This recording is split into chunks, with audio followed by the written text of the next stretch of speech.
Hello बच्चों, नमस्ते। TAV public school class 5 है ये, और ये भाषा माधुरी का लास्ट चैप्टर है। इसके बाद मेरी ये बुक खत्म हो जा रही है। इसके बाद कोई चैप्टर नहीं है, और ये जो लास्ट चैप्टर है ये बहुत प्रेरणादायक स्टोरी पोयम है जो आप लोगों को बहुत अच्छी लगेगी। तो चलिए, चैप्टर का नाम है कोशिश करने वालों की हार नहीं होती। लहरों से डरकर नौका पार नहीं होती, कोशिश करने वालों की हार नहीं होती। नन्ही चींटी जब ताना लेकर चलती है, चढ़ती दीवारों पर 100 बार फिसलती है।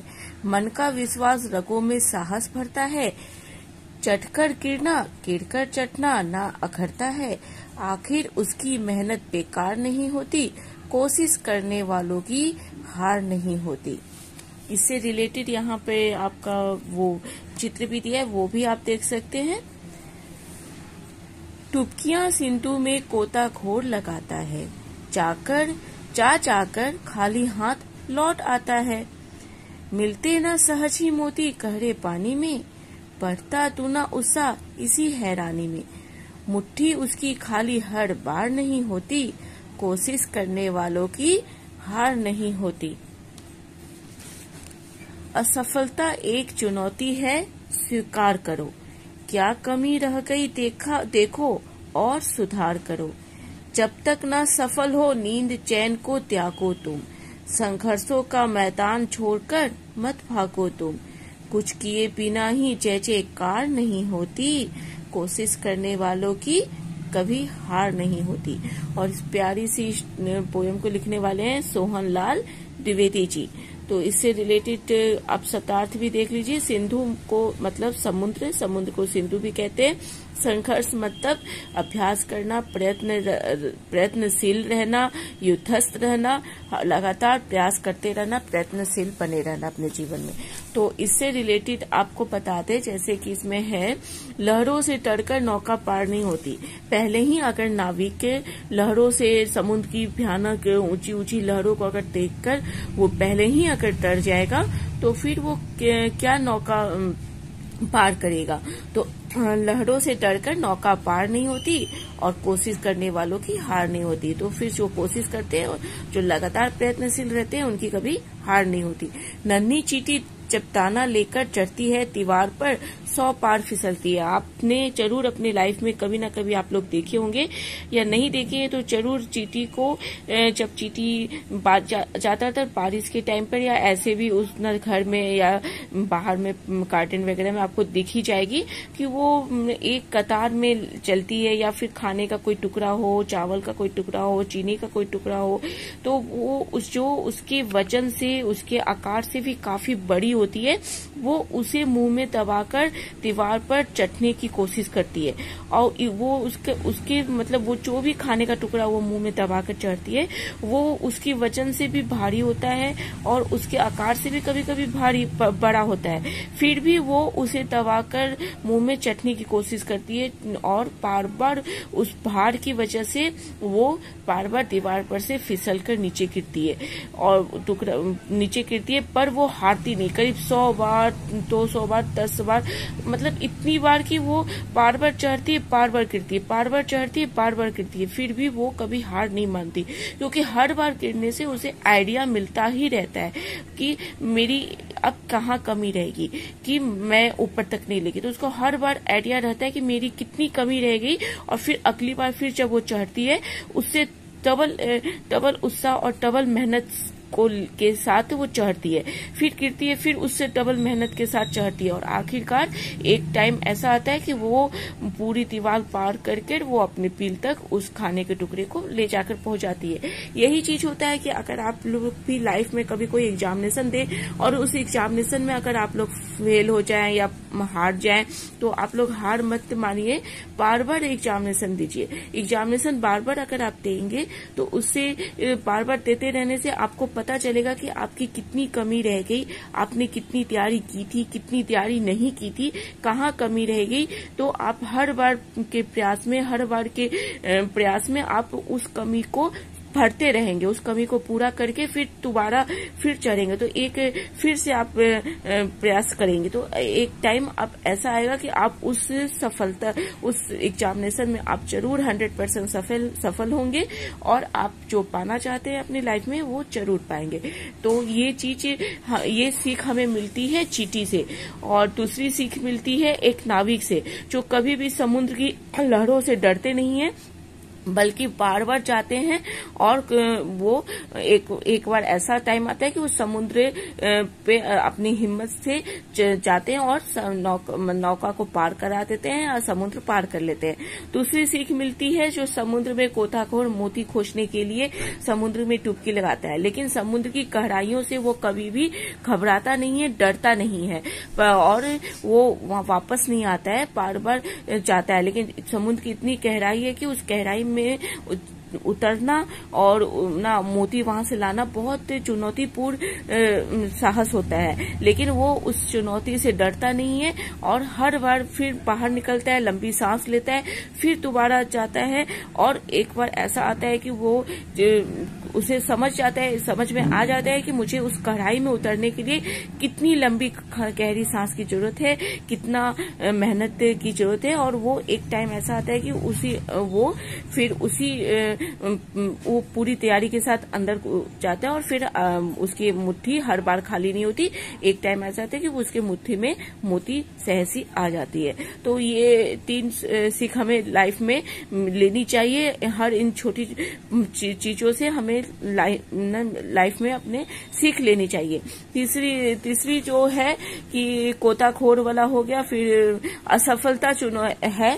अब एक विद्यार्थी को भी इन सारी चीजों से लेना चाहिए सीख, कि हर बार अगर असफलता है तो असफलता से कभी भी निराश नहीं होना चाहिए एक विद्यार्थी को, एक स्टूडेंट को, क्योंकि असफलता एक चुनौती है, एक सीख है हम लोगों के लिए, ना कि वो एक शर्मिंदा होने का एक कोई माध्यम। असफलता से कभी भी किसी को भी शर्मिंदा नहीं होना चाहिए, कभी भी किसी को भी उससे अपने आप को डिमोटिवेट नहीं होना चाहिए। तो असफलता को एक चुनौती के रूप में हर किसी को स्वीकार करना चाहिए और ये स्वीकार करना चाहिए कि आखिर कहाँ मुझसे कमी हो गई, कहाँ मुझसे क्या कमी रह गई, तो फिर उस कमी को पूरा करके हमें हर बार असफलता को एक चुनौती के रूप में स्वीकार करके लगातार प्रयत्नशील रहना चाहिए, हर बार लगातार मेहनत करते रहना चाहिए और अपने लक्ष्य को कभी त्यागना नहीं चाहिए।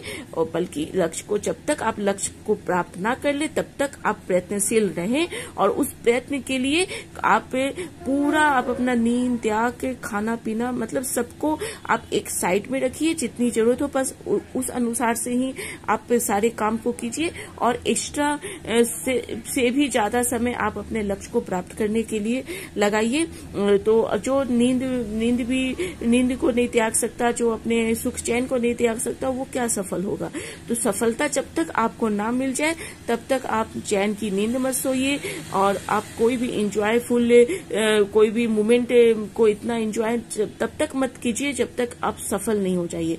जब एक दिन सफल हो आप जरूर होंगे। आप जब सब चीज को साइड रखकर आकर आप मेहनत पूर्वक अगर मेहनत से आकर काम करते हैं तो निश्चित तौर पर आप जरूर सफल होंगे।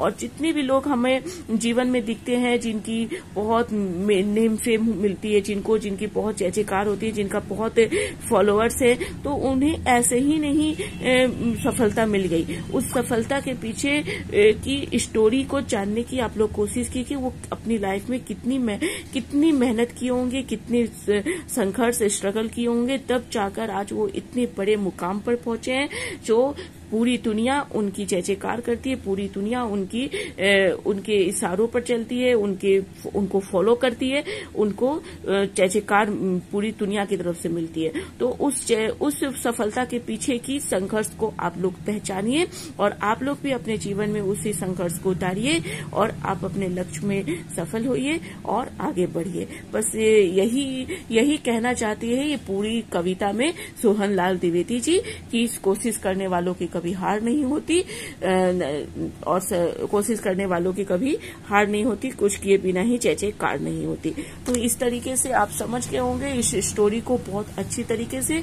एक बार हम आपको पूरा स्टोरी को हम आपको कवर करते हुए दिखा रहे हैं, आप फिर से खुद से भी पढ़कर आप इसकी इस अर्थ को समझ सकते हैं। इससे रिलेटेड जो क्वेश्चन है वो आप देख लीजिए। कैसा व्यक्ति कभी हार नहीं सकता, तो इसका आसान सा आंसर है, आपको समझ में, कोशिश करने वाला व्यक्ति कभी हार नहीं सकता।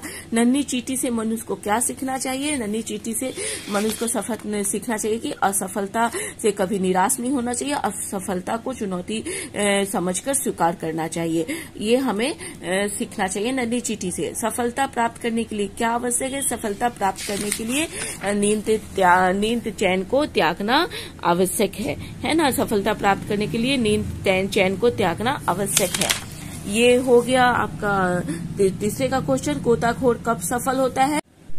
चौथा क्वेश्चन है, गोताखोर कब सफल होता है? तो गोताखोर अपने बार बार के प्रयास से वो सफल होता है। इसका यहाँ है कि वो बार बार टुपकियां सिंदूर में लगाता है, बार बार टुपकी लगाता है, बार बार वो खाली हाथ लौटता है, लेकिन जितनी बार भी वो टुपकी लगाने जाता है तो फिर टूना उत्साह के साथ वो टुपकी लगाता है और एक बार वो निश्चित रूप से वो सफल होता है और उसकी हाथ मुट्ठी कभी खाली नहीं होती। वो लास्ट में अपनी मुट्ठी में जरूर गहरे पानी में से कुछ न कुछ वो लेकर आता है, जो लेने वो चाहता है मोती। तो ये चीज हो गया कि वो बार बार के प्रयास से, बार बार के असफलता और बार बार के प्रयास से वो हर बार के नई प्रयास में वो फिर तुना उत्साह के साथ फिर पूरी दुगनी उत्साह और दुगनी मेहनत के साथ वो फिर टुपकी लगाता है। फिर से वो बार बार पहले से भी ज्यादा अच्छी तरीके से मेहनत करके और पहले से भी ज्यादा डबल उत्साह के साथ वो निश्चय जाता है और आखिर में एक बार वो निश्चित रूप से सफल होकर वो वापस आता है। इस तरीके से चारों का आंसर आपको बता दिए। पांचवा है, फिल इन द ब्लैंक से टुपकियां सिंधु में गोताखोर लगाता है, जाकर खाली लौट आता है। ये हो गया। मिलते न सहज ही मोती कहरे पानी में, बढ़ता टूना उत्साह इसी हैरानी में। तो फिल इन द ब्लैंक्स भी कंप्लीट कराती है। बातचीत के लिए है, ये आपके सोच के ऊपर आधारित है, इससे रिलेटेड एग्जामिनेशन में क्वेश्चन नहीं आता है, फिर भी आप देख लीजिए। चींटी से हम क्या सीख सकते हैं, तो ये भी हम आपको पहले बताए हुए हैं, तो उस अनुसार से आपको अगर आ जाए तो आप लिख सकते हैं। नन्ही चींटी से भी इतनी मेहनत क्यों करती होगी, आप सोचकर बताइए कि नन्ही चींटी आखिर इतनी मेहनत क्यों करती है। तो ये आप सोचकर, अपनी बुद्धि से सोचकर, और कुछ हम आपको आगे बताए हुए हैं, तो उस अनुसार से और थोड़ा सा और खुद अपनी बुद्धि से भी कुछ सोचकर आप अगर आंसर इससे रिलेटेड आता है क्वेश्चन तो आप लिख दीजिएगा। क्या मनुष्य असफल होकर ही सीख सकता है? कैसे? क्योंकि असफलता एक निराशाजनक कोई बात नहीं होती। असफलता एक चुनौती होती है जिसे हर व्यक्ति को स्वीकार करना चाहिए और हमें हर बार की असफलता से कुछ ना कुछ सीखने को मिलता है। इसीलिए आप असफलता से आदमी सीखता है और अगली बार जब वो मेहनत करता है तो उस जो कमी रह गई है उसकी पहली बार की प्रयास में वो उस कमी को वो पूरा करता है और आखिर में वो सफल होता है। तो असफलता से हमें बहुत कुछ सीखने को मिलता है, ये आप लिख सकते हैं। और जितना अगर कुछ अपनी तरफ से भी आप सोचकर अपनी लिख सकते हैं। फिर है, मोती गहरे पानी में ही मिलता है। इस पंक्ति के माध्यम से क्या कहने की कोशिश की गई है? तो मोती गहरे पानी में मिलता है मतलब आप जो भी प्रयास कर रहे हैं, जो भी लाइफ में बनना चाहते हैं, वो बस ऐसे ही सहज ही नहीं प्राप्त होता। उसके लिए आपको बहुत गहराई से पढ़ने की जरूरत है, अध्ययन करने की जरूरत है, बहुत गहराई से उसमें मेहनत करने की जरूरत है, और तो तब ही जाकर आप सफल होंगे। तो बस यही कहने की कोशिश की गई है इस कविता में, इस पंक्ति में, कि कोई भी सफलता बिना गहराई से प्रयास किए नहीं मिलती है। मतलब कोई भी सफलता रूपी जो मोती है वो बिना गहरे पानी में उतरे आपको प्राप्त नहीं होते, ये कहने की कोशिश की गई है। फिर है, आपकी कल्पना पे आधारित भी इसी टाइप का ये क्वेश्चन है हैं जैसा ये है, ये भी आपको अपने आप से ही सोचकर लिखना होगा। अगर एग्जामिनेशन में आ जाता है तो, वैसे आता तो नहीं है, लेकिन अगर कभी कभी आ भी जाता है तो आप लिख सकते हैं अपनी सोच पर के आधार पर। यदि आप मकड़ी होते तो अपने लिए घर कैसे बनाते, तो सोचकर लिखने वाली चीज है। यदि आप गोताखोर होते तो आपका अनुभव कैसा होता। यदि चींटी बोल सकती तो आप उससे क्या क्या पूछते और क्या क्या जवाब देती। तो ये सब कल्पना के आधार पर है। इसके बाद है मैच द फॉलोइंग है, समान अर्थ वाले शब्दों का मिलान कीजिए। कोशिश, कोशिश प्रयास, कोशिश को का एक मतलब प्रयास है। नौका, नाव। मोती, मानिक। रंगो, रंगो, नशो। तो नशो में कौन, रंगों में नसों में कौन सा रंग होता है, लाल रंग होता है। तो इस तरीके से आपका ये भी मैच द फॉलोइंग हो गया। ये आपका वर्ड है कि स और वो मिलकर सव और ट और ठ मिलकर ठट, ये दो शब्द से मिला हुआ छांट कर जो कविता में आए होंगे वो व्यंजन शब्द आप ढूंढिए कि कविता में इस टाइप से दो वर्ड लिखा हुआ कौन सा वर्ड आया है, उस टाइप से आप यहाँ पर इसको फिल कीजिए, यहाँ पे लिखिए।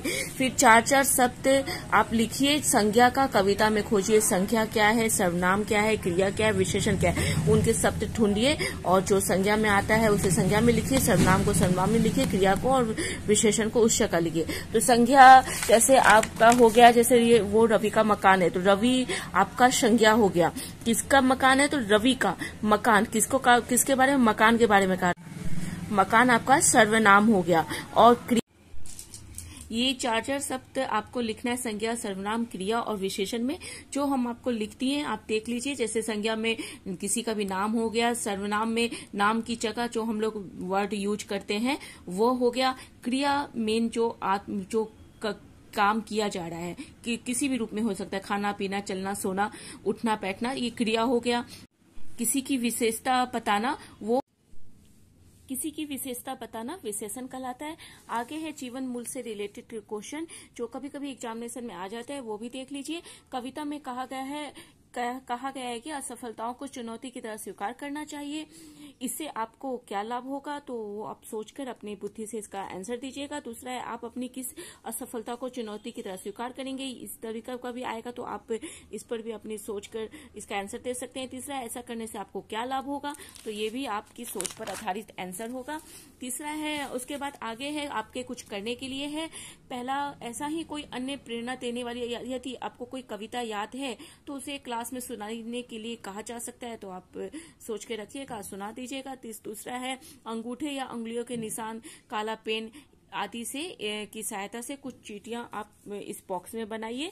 तो इस तरीके से ड्राइंग बनाने के लिए आपको कुछ करने के लिए दिया गया है। तो इस तरीके से पूरे चैप्टर के साथ साथ पूरा मेरा आज ये 5 क्लास का बुक भी कंप्लीट हो जाता है।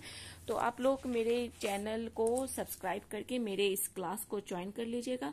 मेरे क्लास को ज्वाइन करने से होगा ये, सब्सक्राइब करने से, कि अगली कोई भी क्लास की वीडियो हम बनाते हैं तो उसका नोटिफिकेशन आपके फोन में आ जाएगा और आप अपनी जरूरत के हिसाब से देख सकते हैं। तो इस तरीके से आप मेरे क्लास को सब्सक्राइब करके ज्वाइन कीजिएगा। तो आपको इसके मेरी वीडियो ढूंढने के लिए कहीं जाने की आवश्यकता भी नहीं पड़ेगी। तो मेरी पूरी वीडियो को और मेरे क्लास को ज्वाइन करने के लिए और मेरी वीडियो को पूरा देखने के लिए आप लोगों का तहे दिल से धन्यवाद। Thank you for watching.